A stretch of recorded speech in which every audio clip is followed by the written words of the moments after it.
Welcome to another, hello. I'm Georgia Eid. Welcome to another live stream Q&A. It was so much fun the first time on Tuesday. It was the first time I'd ever done it, and it really was a lot of fun, and so many people came. We didn't get to everybody's questions, so I wanted to have another one, and I wanted to have one that was at a different time slot because some people that were in Europe and other places overseas wanted an earlier time slot. So I hope this is helpful. So I'm just going to take 1 minute in case you don't already know a little bit about the book, Change Your Diet, Change Your Mind. This came out on Tuesday, and it's in most English-speaking markets already, US, Canada, UK, Australia, New Zealand. And oh, hello from the Canary Islands. Hi. So you're on page 76. Fantastic. So it's available in a lot of English-speaking markets already. It's going to be coming out later this year in the Netherlands, in Japan, and we just got a brand new publisher in Poland as well. So, and that will be coming out in September. So I'll be looking forward to those translations. But just a quick description of what's in the book in case you don't know. Really, I've intended it to be a comprehensive guide to brain food for people who either want to treat an existing mental health condition, really of just about any kind, from major to minor issues with mental health, and to prevent future mental health problems such as Alzheimer's disease, by understanding what the definition of a brain healthy diet actually is. So kind of redefining that. And we talk about Mediterranean diets, we talk about ketogenic diets, we talk about paleo diets, carnivore diets, elimination diets, all the different strategies. And then there's also, if we can just throw up the table of contents for just a hot second, please, Suze. Just so people can see how the book is structured and what the different sections look like. So it's in 4 parts. And the first part is kind of the background about how the brain works, how we got to this, all of the misinformation or the misguided information about nutrition that's out there now, and how modern diets affect brain health in a negative way. And then sections about each different food group. So you can kind of, I find food really fascinating. So we dive into, what are whole grains? How do they actually affect you? Meats, fruits and vegetables, grains, beans, nuts, and seeds, eggs, dairy, they all have their own chapter. And then the final section of the book is how do you improve your brain health through dietary changes? And there are different options depending on your preferences, your goals, and there are even meal plans and recipes from Patricia Daly, nutrition therapist based in Ireland. So that's what the book is about. So if you have questions, I want you just to, in the comments, put a Q, capital Q, before your question so we can quickly tell the difference between a question and a comment. And that way it'll be easier for me to get to more questions. So yes, so hello, and hello from the UK. Kim, just listened to your great podcast with Patrick Holford. Oh yes, Patrick Holford. And we're doing a big project with Patrick Holford in May for Alzheimer's Prevention Day, World Alzheimer's Prevention Day. And as some of you may know, the book is a lot about prevention and how you can assess yourself for insulin resistance and quickly turn things around if you are heading in the wrong direction. And hello, warm regards from Switzerland. Which part of Switzerland? The German-speaking part or the French-speaking part or the Italian? Okay, we've got a question. Okay, so Melissa, if you had a magic wand, what's one thing you'd do with it? Could be related or unrelated to mental health or nutrition. Oh, if I had a magic wand, what I would do is I would instantly put in the hands of every psychiatrist and mental health practitioner around the world simple tests for insulin resistance and metabolic health that they can offer to all of their patients on the very first day when the patient comes into their office, because I really think that everybody with a mental health condition deserves a metabolic evaluation. I think that should just be part of the standard psychiatric mental health intake evaluation, so that you can see right from the beginning whether there's a metabolic health issue that needs to be addressed. Because if you don't have good metabolic health, you really can't have optimal mental health. So that's where I would start. That would be my magic wand question. Let's see. Hello from London, Rebecca Green. Hi. Oh, how can both the Mediterranean diet and the ketogenic diet be good for the brain when they are such different diets? Okay. So there was just actually yesterday, and I just put this up on social media. There was there's a website called Mind Body Green, which is a very popular website about mind and body health through nutrition. And they asked permission to reprint an excerpt from the book about Mediterranean diets and comparing Mediterranean diets to other diets for the brain. And so they reprinted this excerpt, and I put it up online. Basically, it's about 3 or 4 pages from the book, directly from the book.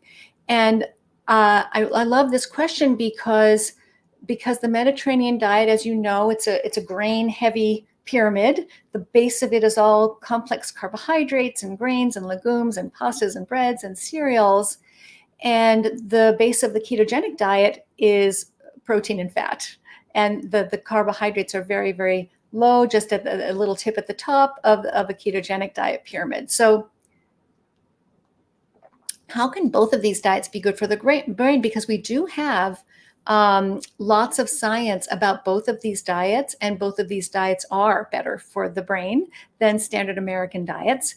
And so how can 2 very different diets be so good for the brain? Well, it turns out that it really depends on what you're comparing those diets to. So the Mediterranean diet and the ketogenic diet haven't really been tested against each other in any particular mental health condition. So that kind of research remains to be done. So there's never been a head-to-head comparison or brain-to-brain comparison between the Mediterranean diet and the ketogenic diet. So that is true. That's fair. You can say that we don't really know. Hey, Ken Berry. Hi, Dr. Berry. Very nice to see you here. Yeah, so we're chatting. Hi, Heather. So welcome, everybody. So the big difference between the Mediterranean diet and the ketogenic diet is that one is almost upside down from the other, right? So how can they both be better? Because it's depending on what you're comparing them to. So the Mediterranean diet, when you compare it to the SAD diet, the standard American diet, it is better. Study after study has found, for a variety of different kinds of health issues, cardiovascular health, obesity, all different kinds of problems, it is better. But, and even randomized controlled trials, which are considered the gold standard of evidence, have shown this in multiple studies. And there are even 3 now randomized controlled trials comparing the Mediterranean diet to the standard American diet for depression, and finding that, yes, it can help with symptoms of clinical depression. So that is true. So the Mediterranean diet is better than the standard American diet. But does that mean it's the best diet for the brain? And so there are a few problems with the Mediterranean diet. One is that it discourages certain kinds of refined carbohydrates while celebrating others and encouraging others. So that's sending a mixed message, right? Because I really think all refined carbohydrates are best avoided. But the Mediterranean diet, folks say, well, you should have breads and pastas and cereals. You just shouldn't have sugar and white flour. Or sometimes they say that's a very confusing message. So there's that. But another issue with the Mediterranean diet is that the base of the diet, the base of the Mediterranean pyramid, is grains and legumes and complex carbohydrates. Typically, somewhere between 40 and 60% of the diet is supposed to be complex carbohydrate. And that is simply far too much carbohydrate for the vast majority of us who now have insulin resistance. Insulin resistance, we've become very sensitive. We can't process carbohydrates to that extent. We were really never meant to. And so my problem with the Mediterranean diet is that it pays almost no attention to metabolic health. And metabolic health is critical to optimal mental health. And there are other problems we could go into as well, but I'll stop there and look for more questions. Okay, what's the next question, please? Okay, wonderful book. What are your recommendations for keeping track of glucose and ketone levels, especially as you experiment with new plant foods, dairy, and increasing carbohydrates? Keeping track of glucose and ketones can be really, really helpful. It's basically giving you real-time feedback about your metabolism. It's like a window into your metabolism. So as you're experimenting with your diet, you want to make sure, let's say you've done well on a ketogenic diet or even a carnivore diet or some kind of a lowish or low glycemic index diet. And now you want to see, okay, where's my safe outer limit? Can I expand it a little bit more? Can I, where do I really need to be? Where's my sweet spot, so to speak, with carbohydrates? And this is the way to do it is to personalize it using testing. So you want to make sure that there's a whole chapter in the book about this, what your glucose target ranges should be. You really want to keep your glucose levels even after eating, which is when they will tend to be highest if you're including any carbohydrate in your diet. Like an hour to two after you eat, you want to make sure that glucose level doesn't go, ideally you don't want it to go above 110, 120. You really don't want it. Really don't want to see it at 140 milligrams per deciliter or more. That's pre-diabetes range. That's dangerous. So make sure your glucose is staying ideally 110 or less, even after meals, 120 or so, 110. And then your ketone levels, if your goal is to remain in ketosis, you can use your ketone levels to tell you whether or not the amount of carbohydrate in your diet is raising your insulin levels too much. Because what the ketone meter tells you, we're talking about a blood ketone meter is the most accurate. There are other ways to test, but if you're using a ketone meter, what that ketone meter is actually telling you is it's kind of a mirror, mirrors your insulin levels. So when your ketone levels are high, your insulin is nice and low. When your ketone levels are low, your insulin level is high, because you can't generate ketones if your insulin level is too high. So they go like this. So if you see, it depends on what your goals are for your ketone levels. So as a psychiatrist, I always recommend, and I put this in the book, starting off aiming for between, say, 1 millimole and 3 millimole, somewhere in that range, most of the time, to help you transition into fat burning and keto adaptation. That doesn't necessarily mean you have to stay there forever, but that's where most of my patients find the most benefit. And then you can relax it after that if you want, and see if what your personal range needs to be. Hope that answers that question. Okay. Hi, Andrew, 7-week carnivore. Congratulations. Feels like I'm on natural Adderall. Is that a result of the ketones? Oh, it's a result of many, many things. Because when you are eating a carnivore diet, you are doing multiple things that can be beneficial for your brain and your whole health. So when you're eating carnivore diet, you're nourishing your brain better, really optimally.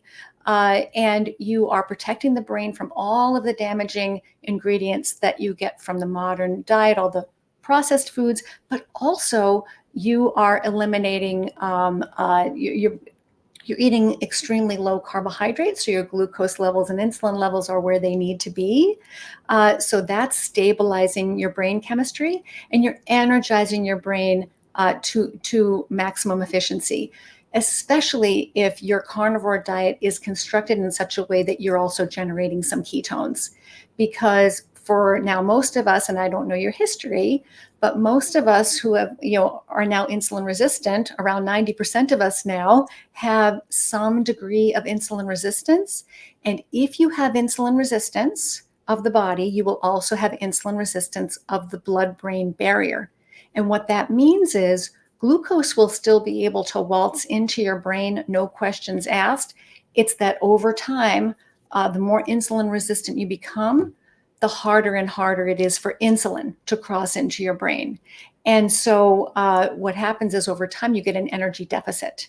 And the only way really to bridge that energy gap is by generating some ketones that can cross into the brain and bridge that energy gap. And that wakes the brain up, the parts of it that have been kind of sputtering along for a long time. So there are lots and you're also getting less inflammation, less oxidative stress, and these all damage the brain and throw neurotransmitters out of balance, dopamine, norepinephrine, all out of balance when you're eating an inappropriate diet for human beings. And so there are a lot of reasons why being on a carnivore or ketogenic diet can be feel like Adderall. And I've got lots of patients who have ADHD who respond beautifully to a ketogenic diet and feel like they can skip their stimulant medication on days when they're in ketosis. So I'm glad that you're feeling energized and stimulated naturally. Next question. Chloe Lee, hi. Can people with depression eventually wean off keto? Oh, I love this question because it really depends. At least in my experience treating adults with depression, I haven't seen that many people able to eventually go off keto and maintain their benefits against depression. We see in children, I should say that neurologists who have, for decades have been treating children with epilepsy, what they have found is that children on a ketogenic diet only really, in many cases, need to stay on the diet for a year or two before, and then they can, and to maintain good seizure control, and then they can go off the ketogenic diet and remain seizure-free for years and years and years beyond that. So that suggests that there's a certain degree of permanent healing that has taken place after having been on a ketogenic diet for a long time. But children are metabolically flexible, much more metabolically flexible than adults. We do lose a lot of that ability. I think that's what's going on. So in adults, most of my patients, if they stop the ketogenic diet, and it's been really helpful for them for their mental health condition, they do tend to see their mental health conditions return, their symptoms return, often pretty quickly, often within 24, 48 hours. So it depends. You would have to experiment for yourself to see where your safe outer limit is. I explain how to do that in the book. You can gradually expand your diet and find, what works best for you. So potentially yes, but I think the chances are not high. So you'll have to see for yourself. Next question. Hi, Philip. In your clinical experience, is there a benefit to carnivore over a quality keto diet for ADHD? So potentially, yes.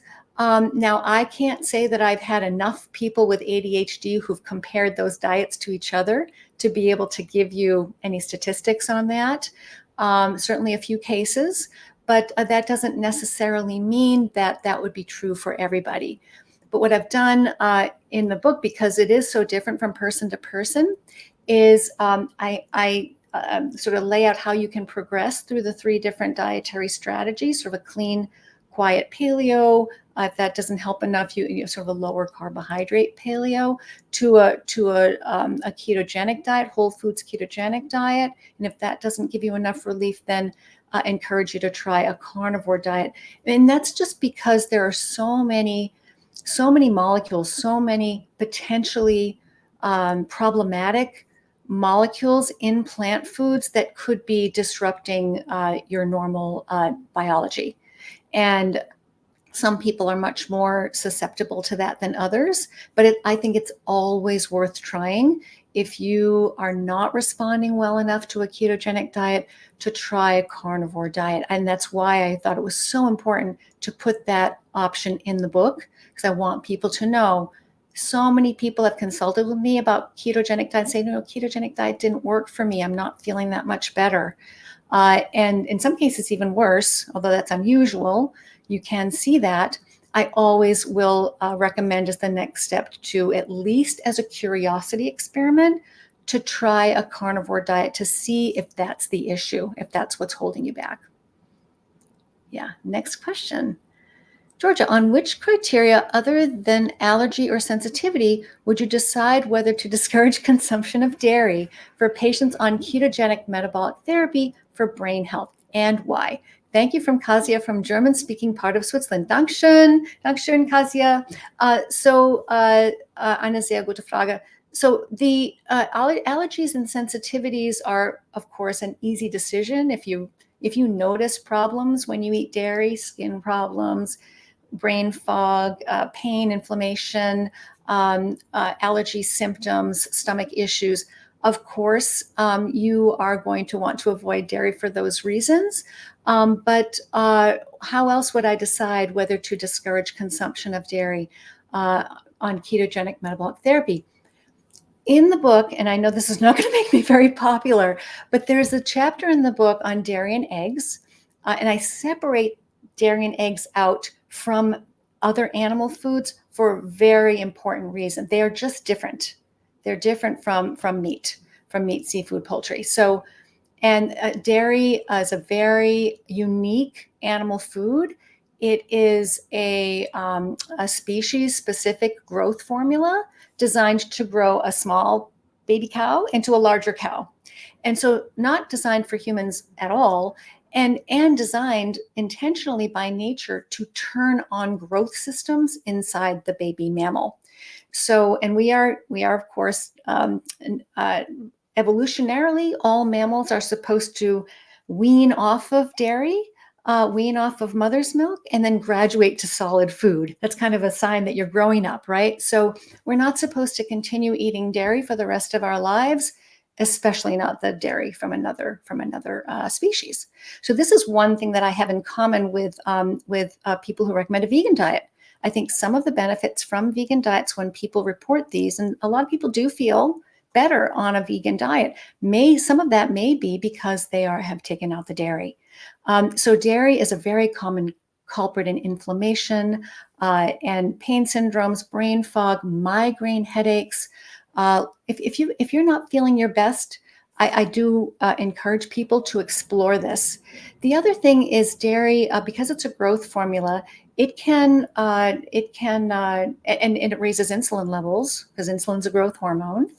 It can be a common cause of unwanted weight gain or weight plateaus, and it can also interfere with people's ability to get full benefit from ketogenic diets. And as you know, standard ketogenic diets, or the most popular way of putting them together, often includes a lot of dairy fat, butter and cream and cheese and things like that.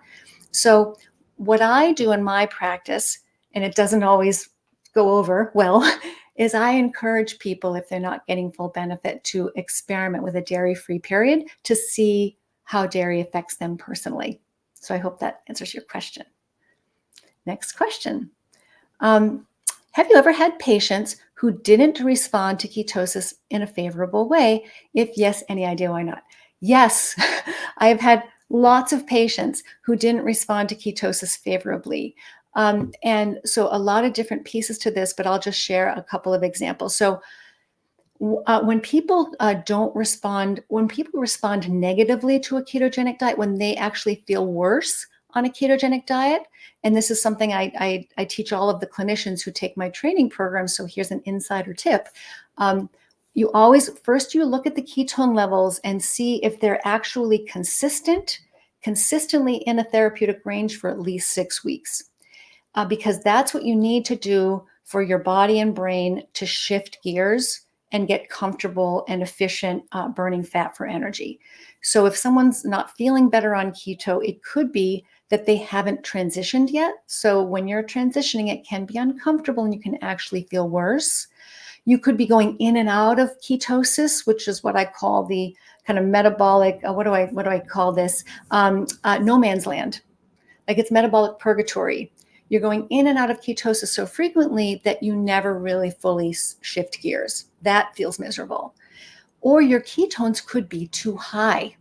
If your ketones are running consistently 3-4 millimole or higher than 4 millimole, which I do see in some people who consult with me who say they're feeling worse on keto, those ketone levels are too high. That's sort of starvation range, ketogenic range.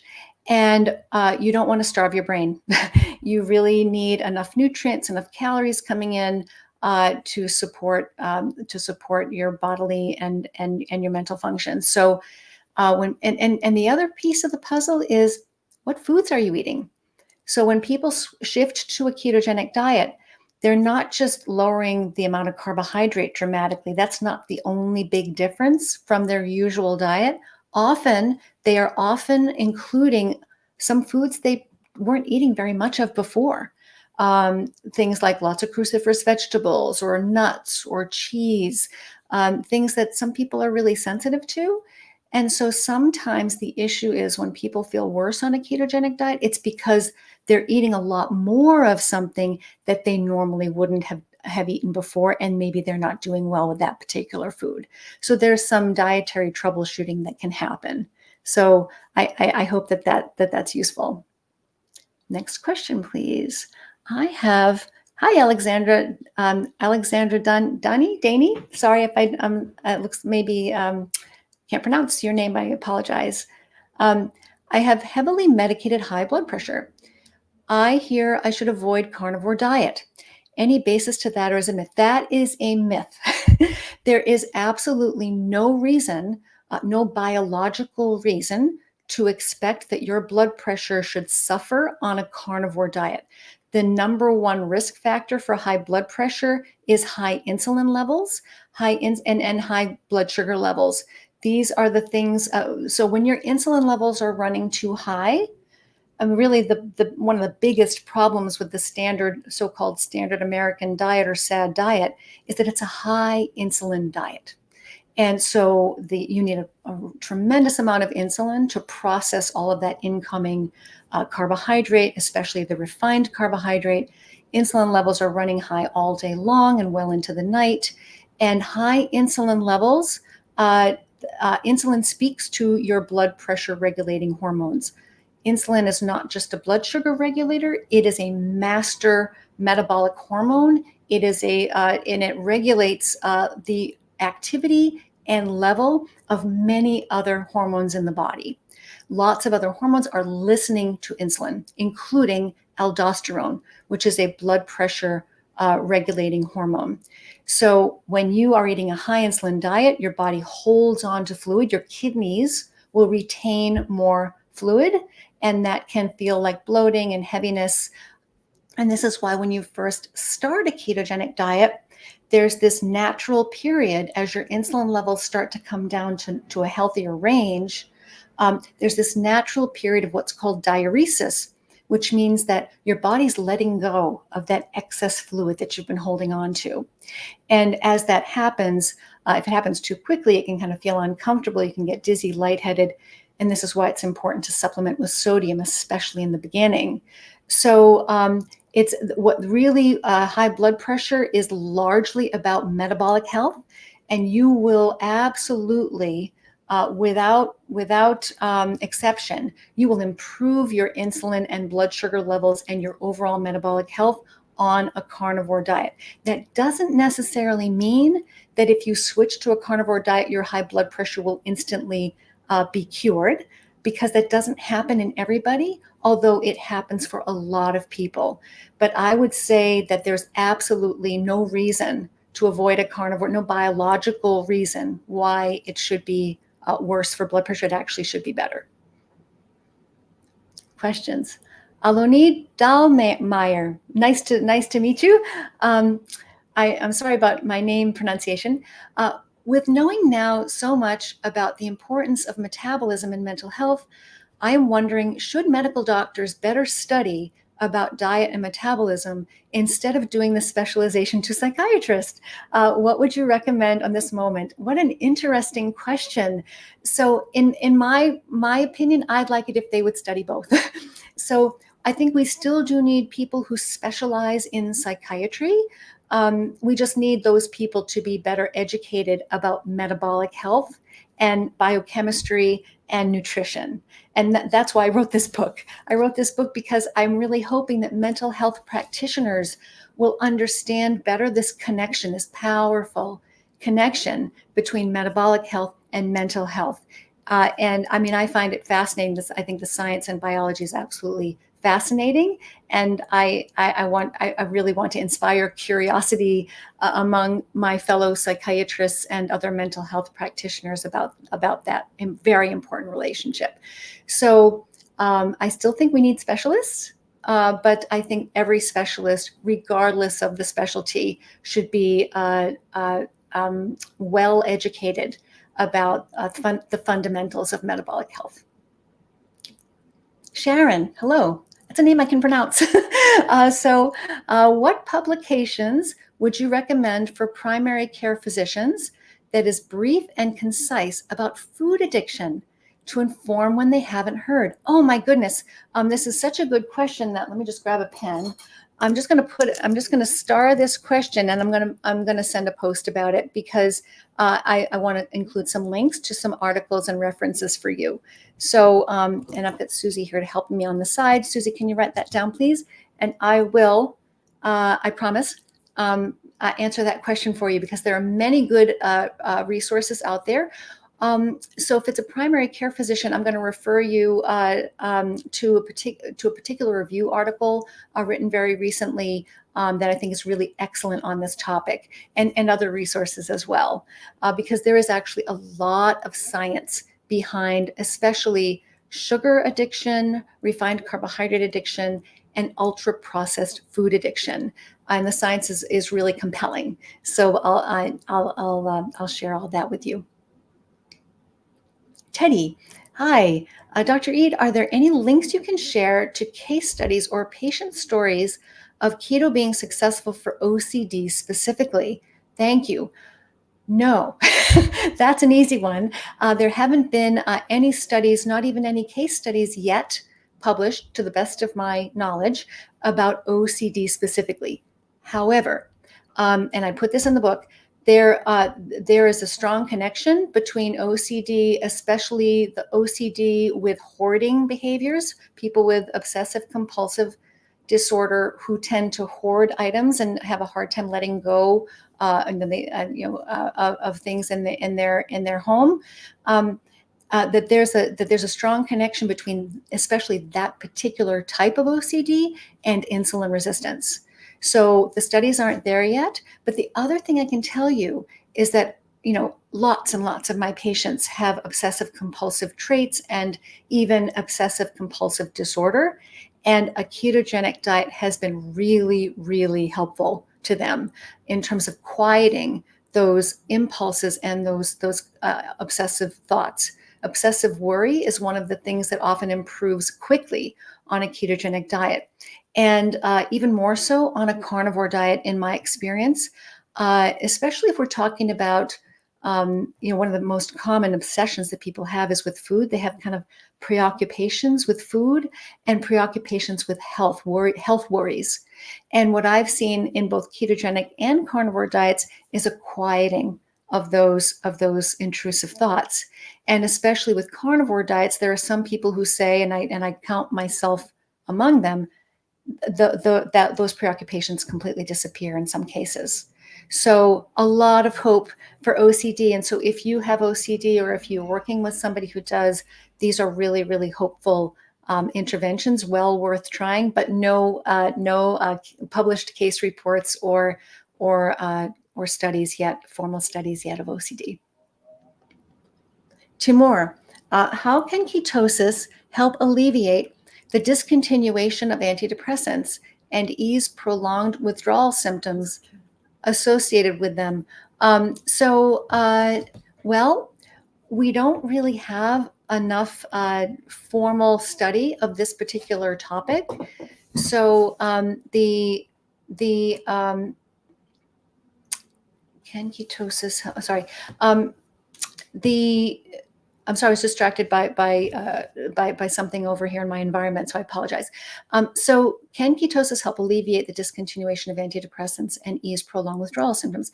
So I got asked this question recently when I did an interview for the folks over at Medicating Normal on their Facebook page. We did an interview which was really interesting, which you can find on Facebook.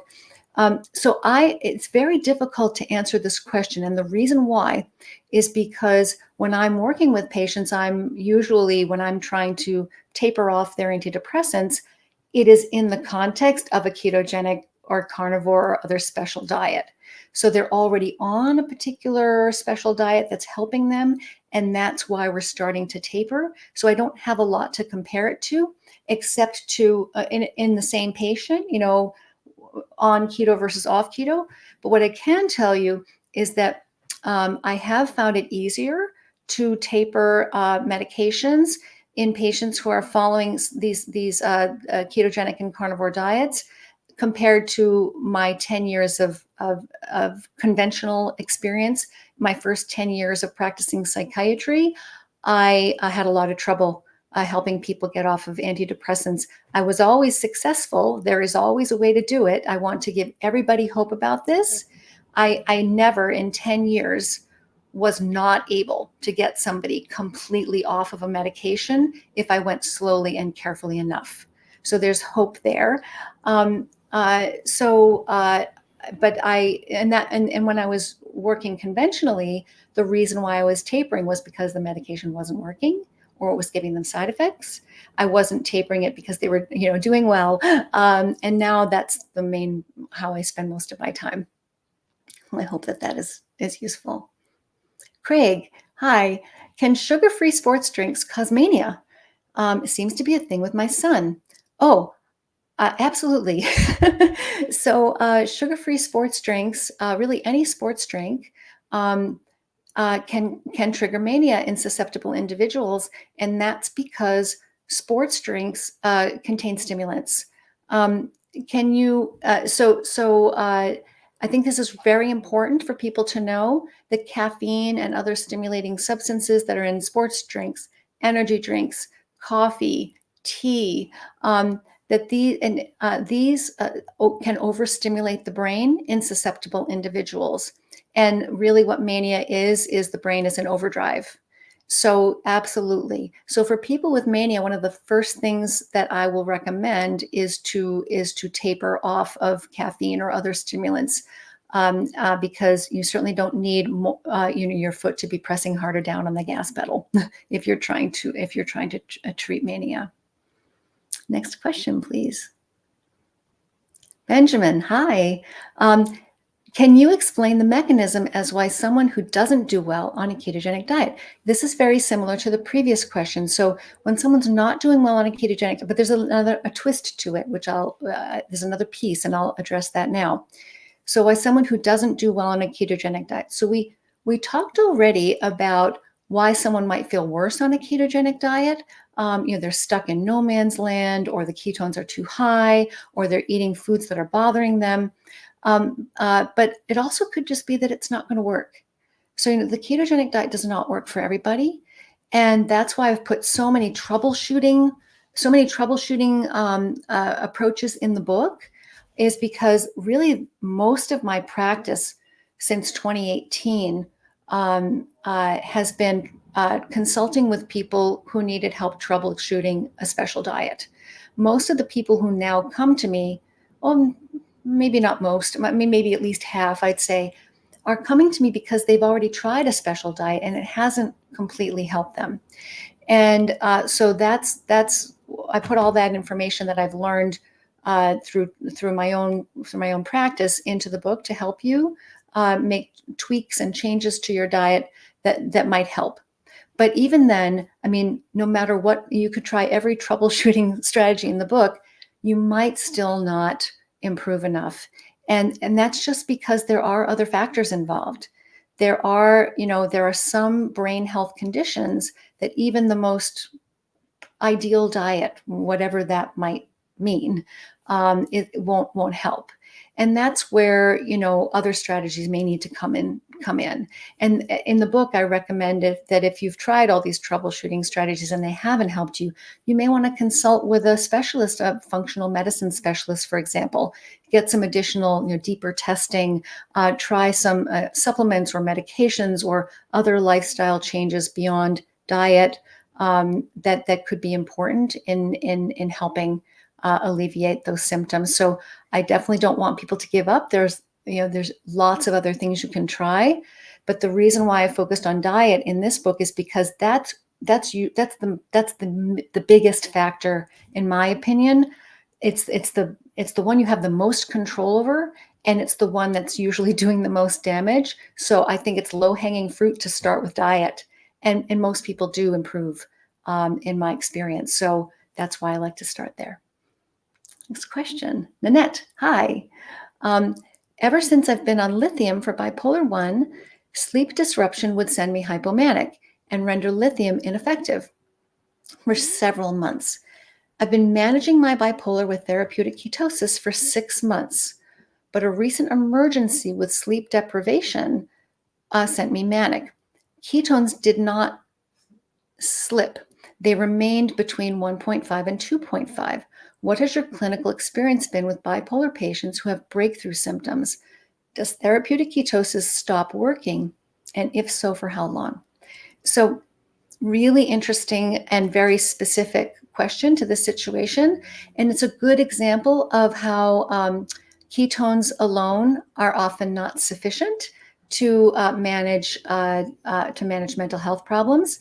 And another reason why I wrote the book is because about maybe half the book is about ketogenic diets and metabolic health and carnivore and all the benefits you can get from stabilizing and lowering your glucose levels and energizing your brain by making those changes.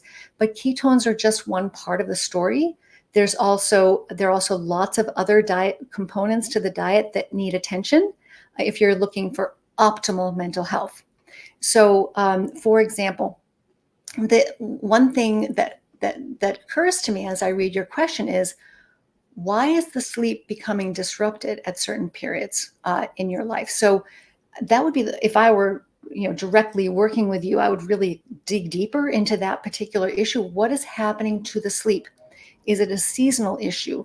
Is it related to caffeine or alcohol or some element of your diet? Is it stress? What is happening? Has something changed in your life that is disrupting that sleep?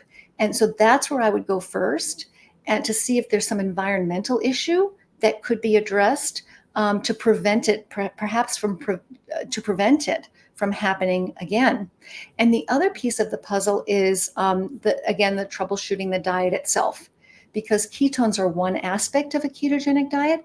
But what does that ketogenic diet look like? What are the foods in that diet? And could any of those foods be working against you without you realizing it? So those are some of the things that I would say. Now, that very last piece of your question, does therapeutic ketosis stop working? And if so, for how long? Well, in my experience, once ketosis works, it tends to stay working.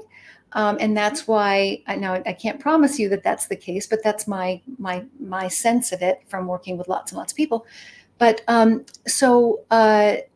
would usually look to other factors to see if there's something else that needs to be addressed. So I hope that that's useful. Ashwin, hello. For children with mood disorders resisting ketogenic diet, would grain-free, sugar-free, sorry, that didn't get typed properly. Would grain-free, sugar-free diet help? Absolutely. So I'm not a child psychiatrist. I work with adults only. But when parents ask me what their children, what I think their children should eat for better mental health, I always recommend a paleo diet. And I put that in the book, including meal plans and recipes and resources, because I think that is a great starting place for kids. And sometimes that's all they need to do. There are a lot of ingredients, foods, even whole foods in a diet that in modern diets that can work against you. And the most common culprits are not just the sugars. We all know sugar's bad for us, but grains. So taking the grains out and the sugar, as well as the legumes, I would argue, really starting with a paleo diet, which is just a whole foods, pre-agricultural diet. So it's got no grain, it's got no legumes, it's got no dairy, and it has none of the modern processed foods and no alcohol. Hopefully your child isn't drinking alcohol. So just cleaning up the diet in that way and making it look more like an ancestral diet, what we evolved to eat, that can do wonders for kids. And in fact, a lot of people aren't aware of this research, and I didn't have space to put this in the book. There are some excellent studies of children with ADHD from several decades back. Multiple studies showing that if you just clean up the diet in kids with even very severe ADHD, including some with a lot of hyperactivity and mood issues, 2/3 to 3/4 of those kids improved, and many of them no longer even met criteria for hyperactive ADHD within a number of weeks, just by eating a very simple, almost paleo diet. There was rice in there and there was a margarine, unfortunately, but these were all the otherwise very simple kind of, chicken and vegetables and fruit style diets. Will, hi. Hello. Will here from South Dakota. Hi, Will from South Dakota. Currently in your offline course. Oh, great. And enjoying it. Question. If an individual is seeing mental health issues due to the MTHFR gene, do you know why the ketogenic diet is still necessary, even after supplementing with methylfolate? Let me just take a drink before I answer this one.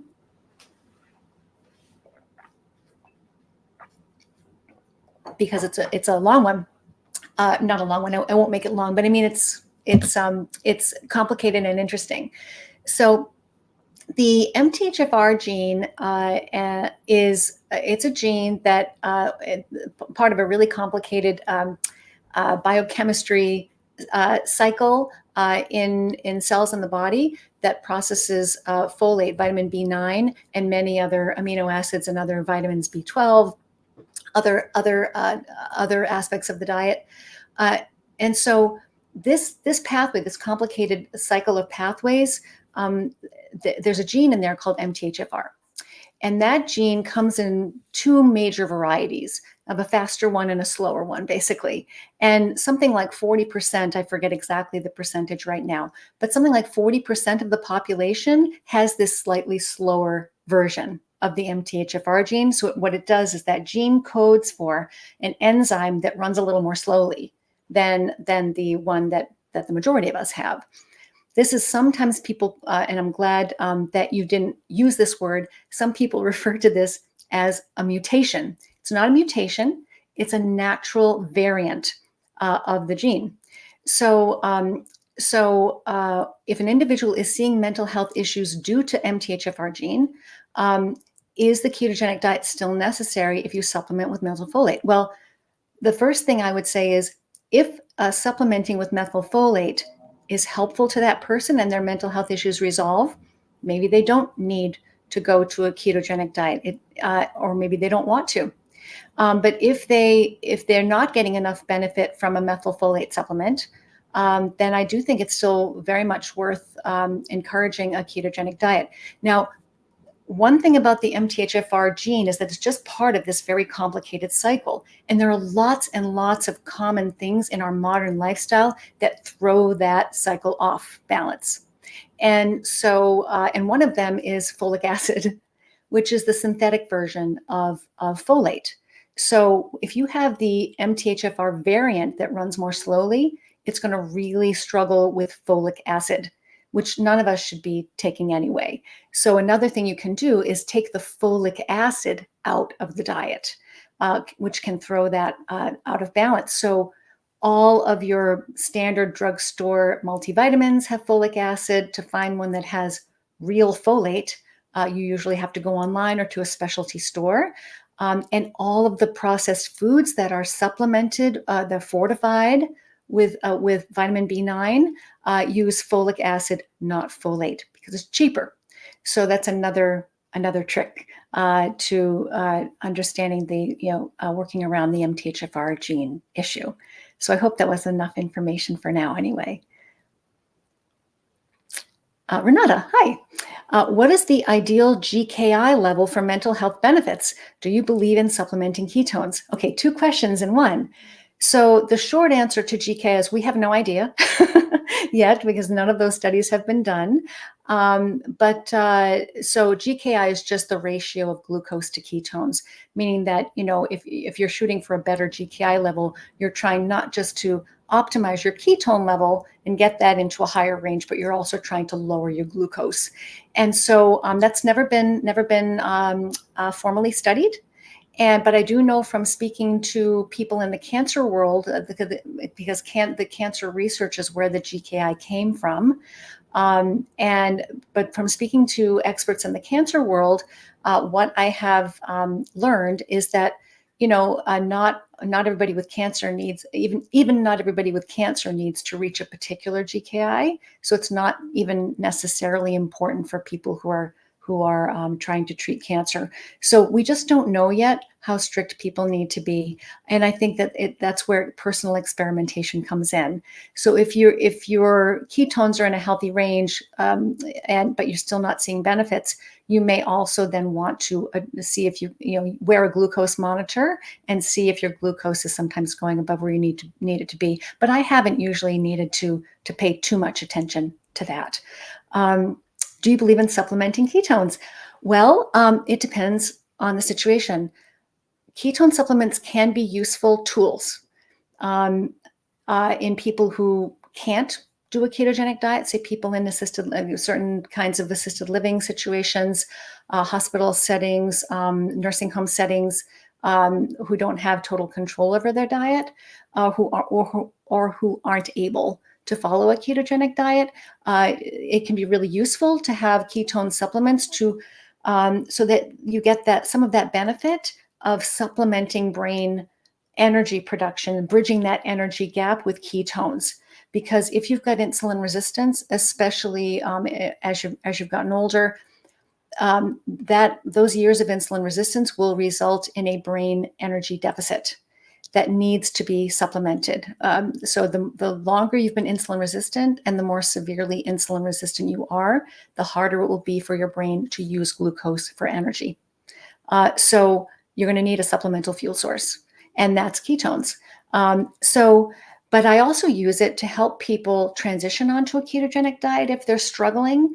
Sometimes in the early stage of a ketogenic diet, you can have energy deficits. People feel really tired, they can't concentrate, and even if you've supplemented properly with electrolytes and so forth, it can be there can be a period of time where people feel more sluggish, they can't concentrate as well, they even might feel a little depressed, and that's that energy deficit. It takes a while for the brain and body, the rest of the body, to be able to use ketones and fatty acids efficiently for fuel. So you can feel like you're not getting enough energy. So I sometimes will use them in those situations too. And I also sometimes recommend them for people who have had their diet interrupted, shall we say, and they need a quick way to get back on the horse.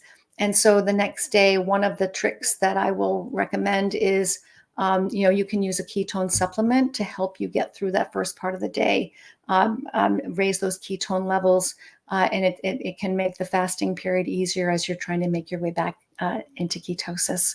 So, but I don't love them long term as a primary strategy. They're highly refined, products that we were really never meant to consume. They're really expensive, and sometimes people don't always tolerate them well. But also, they only work for 90 minutes, 2 hours tops. So you're not going to get the benefit of ketosis around the clock. And exogenous ketones, they don't lower your glucose or insulin levels. And so what you really want, what's really driving a lot of the problems that people have with brain health is the glucose and insulin levels are too high.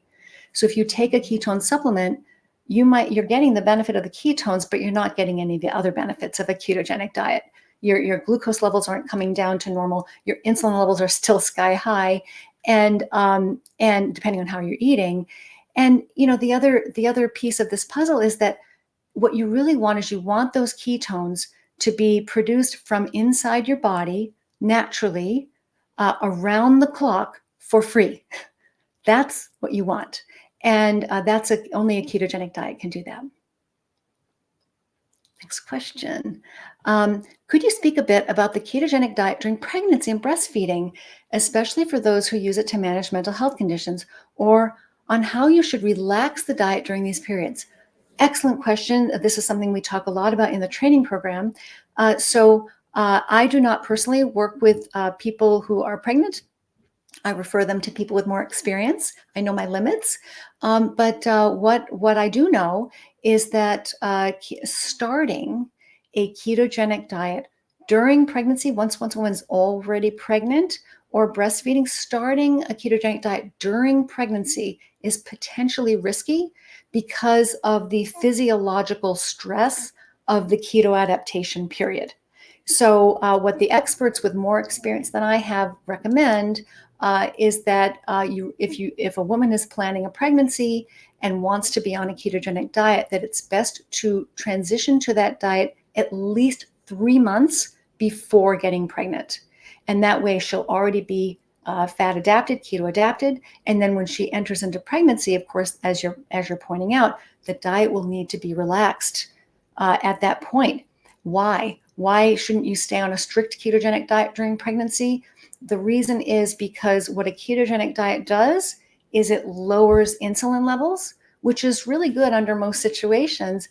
But during pregnancy, you need a little bit more insulin, and you don't want high ketones because pregnancy is a special metabolic state of growth, and you're building new cells. Cells are dividing. You're growing a new human being. That process requires a higher insulin level because insulin is a growth hormone. So you don't want insulin levels to be too low. So there have been cases in breastfeeding. Breastfeeding is also a state of growth. You're feeding another human being. You're having to produce milk. This process also requires more insulin, requires more calories, more food. And so you don't want to be on a strict ketogenic diet during breastfeeding, because if you are, then there is a risk of the ketones running too high because the insulin is running too low. Remember, low insulin, high ketones. And you can actually even see that there have been some published cases of ketoacidosis, ketone levels running too high in women who are breastfeeding, requiring hospitalization. These are very rare cases, but they are possible. And in those case reports that I read, in just about every case where it was clear, was that the ketogenic diet was just extremely strict and was not allowing for enough food. Ketone levels were very high, 5 millimole or higher, and the diet was simply too strict to support those special states. Oh, I should recommend the book Real Food for Pregnancy by Lily Nichols if you're working with pregnant women. So we're going to have to wrap up in a couple of minutes. So I want to mention a couple of things that I hope will be helpful to you. One is, if you're looking for specialized, personalized support with a ketogenic diet to treat a mental health condition, I have a free directory on my website. It's right there on the screen. It's a clinician directory, international. You can search by type of provider, you can search by country, and these are specifically clinicians of various backgrounds, various types of credentials, who use ketogenic diets to treat mental health conditions specifically. So it's a very special directory. We're growing it all the time. So check back if you don't see somebody near you. But also, if you already use these strategies in your practice to treat a mental health condition, then please submit your listing to the directory, which is also free. So this is a free public service to help people access these metabolic therapies. And what else do we want to mention here, Susie? The training. So the training program, we're going to start the new live groups sometime in February. We're putting the schedules together this weekend. Please go to the training tab on the website if you are curious when those are taking place and you want to be included. Or you also now have the option at a much lower fee to take the training program offline. Meaning we send you the recorded, the complete training recorded, and you can watch it at your own pace. And there are no continuing education credits available for the offline version, which is one of the reasons why it's significantly lower in price. The live trainings are 6 clinicians per group, and we do our best to accommodate people from different time zones. Anything else? Oh, yes. If you read the book, please, it helps us so much if you would leave a review on Amazon. It's almost as if your book doesn't exist if people don't see Amazon reviews. And what that will do is help this information go beyond our bubble, reach people outside of our bubble, people who are already interested in these treatments and already know about them. We really want people beyond that world to understand that these interventions are available, and we really want to try to spread the hope here for people with mental health conditions. So I like to say, if you think you've tried everything already, hope is still on the menu. There's so many interventions which can, in some cases, even completely put serious mental illnesses even into complete remission. So people need to know about these. So I hope you'll help me share that message. So I think we're just about up here. I really want to thank you all for coming, and we'll have to do more of these. I'll keep you posted. But I really have appreciated the time with you and your excellent questions. I hope this has been helpful. Have a wonderful weekend. Thanks for coming.